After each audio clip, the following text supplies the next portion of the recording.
اعوذ باللہ من الشیطان الرجیم بسم اللہ الرحمن الرحیم وتوبوا الی اللہ جميعا ایھا المؤمنون لعلکم تفلحون، اور توبہ کرو تم اللہ سے سب کے سب اے مومنوں، تاکہ تم کامیاب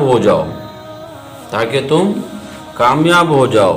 جب بندہ توبہ کر لیتا ہے تو اسے اپنا محبوب قرار دیتے ہیں۔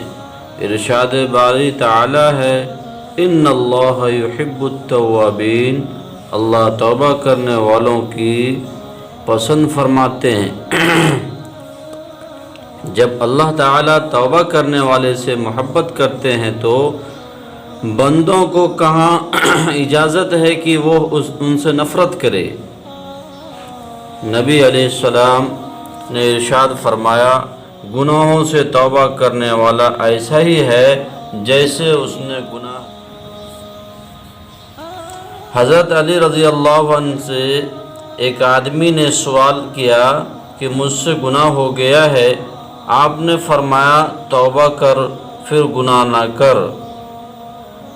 سائل نے کہا کہ میں نے توبہ کرنے کے بعد بھی گناہ کر چکا ہوں۔ فرمایا، پھر توبہ کر لو، آئندہ گناہ نہ کرنا۔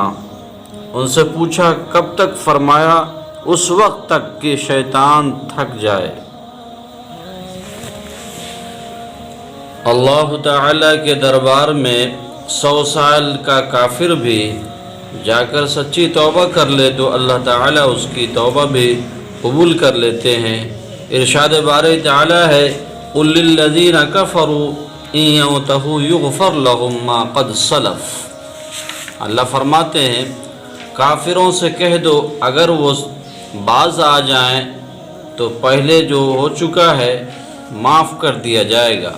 بس اگر کفر بھی توبہ ہے تو ان گناہوں کا کیا کہنا جو کفر سے کم درجے کے ہے۔ بس زانی اگر توبہ کرے گا تو یقیناً بخشش نصیب ہوگی۔ اس سے معلوم ہوا کہ اللہ تعالیٰ کیسا بھی انسان گناہ کر لے، اللہ معاف کرنے پر قادر ہیں اور معاف کر دیتے ہیں۔ بعض حدیث میں آیا ہے کہ اللہ تعالیٰ گناہوں کو نیکیوں سے بھی بدل دیتے ہیں۔